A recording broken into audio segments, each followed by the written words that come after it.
entering the stage right now. He is our show director for the haunted houses this year. He's an amazing guy. So proud to have him on our team. His name is Charles Gray. Give him a huge round of applause. Mr. Charles Gray.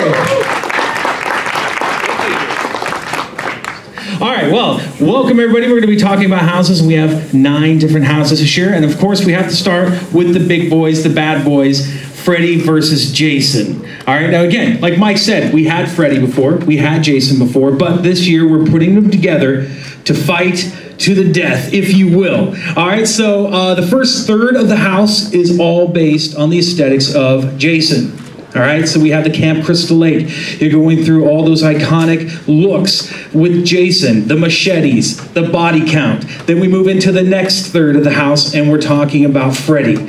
1428 Elm Street. We're going through his realm with boilers, all his victims, his famous kills, and then the last third of the house, we see the versus part. They're going to be fighting each other, and at the very end, we find out who wins. Is it going to be Freddy or is it going to be Jason? You're going to have to go through the house to find out. All right, let's move on to the next one.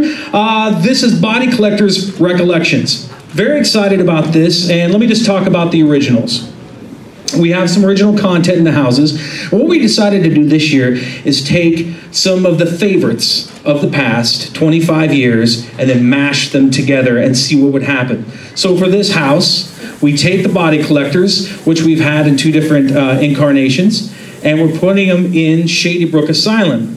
So we're going to find out what happens in, I believe the year is 1888. We find out what happens during a blizzard, a big storm, and the Body Collectors come in and just wreak havoc. So we'll have a lot of fun going through an insane asylum with Body Collectors. And the theme this year, we get to find out where Body Collectors come from. It's their origin story. So let's go ahead and move on to the next one. Asylum in Wonderland 3D. Yes, we actually have a 3D house. I see some of you very excited about that. 3D houses are always fun. And again, going back to our original Scary Tales, very popular. So we're taking that look at Alice and her story as we go down the rabbit hole with all the UV 3D. And she is also, we're finding out the question whether this is all in her head. Is she crazy? Is she imagining all this? Or is this real?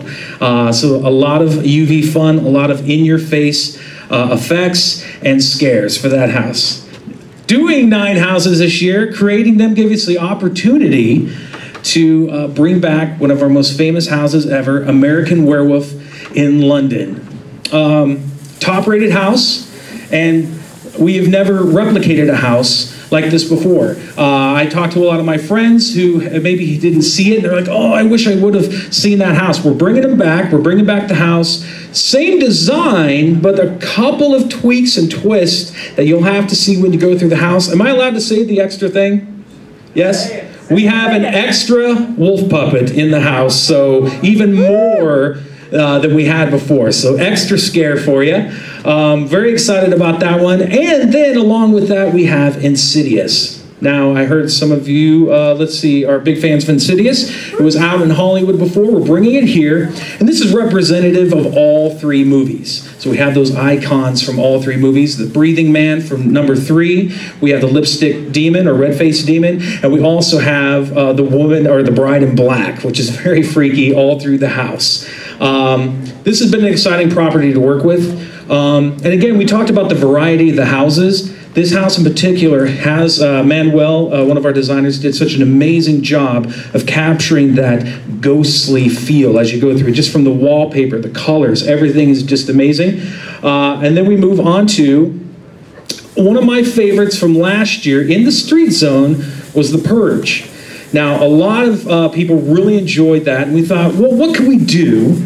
How can we incorporate this in house format? Well, what we did was we took everything that was great and crammed it into one of the tents. It's so full of characters, it's full of scares, it's full of speed metal, it's full of lots of fog, lots of strobes. It is in your face, terrifying as everyone's purging, and you get to be one of the victims. All right, so we'll move on to Run, Blood, Sweat, and Fears. Again, this is one of our original ideas, taking 2 popular houses from the past, mashing them together. So we have Run, 2 incarnations in the past of that, and we're putting it in Hellgate Prison. So how many of you remember Hellgate? going through that. So you remember all those different scenes, the decor, the way it looked? Well, Run has come into Hellgate and put their aesthetics all over it. So you're going to see this 1987 themed house, which is going to be amazing. All these crazy characters who are called Reapers, they're like assassins. And you, the guest, are the runners. And we're going to shoot you through this gauntlet and see if you can survive as all the Reapers try to take you out in their various ways. Next is The Walking Dead.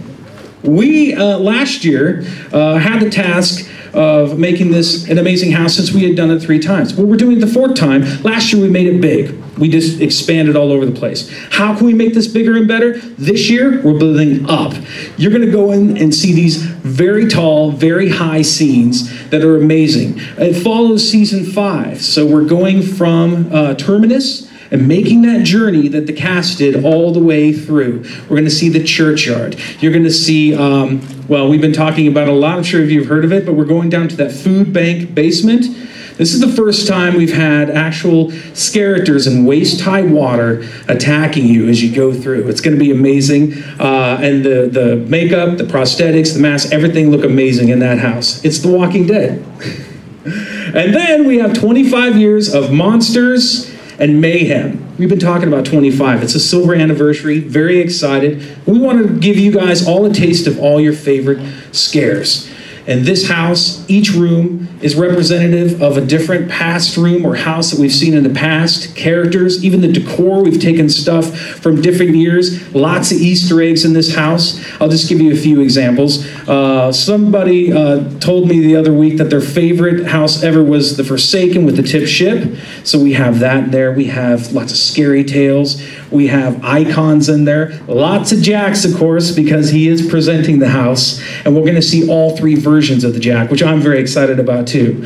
So those are the houses this year. I'm excited to talk to you. Just as exciting, and I'm super excited for Laura Wallace to come up here and talk about streets. So let's give it up for Laura Wallace, everybody. Woo!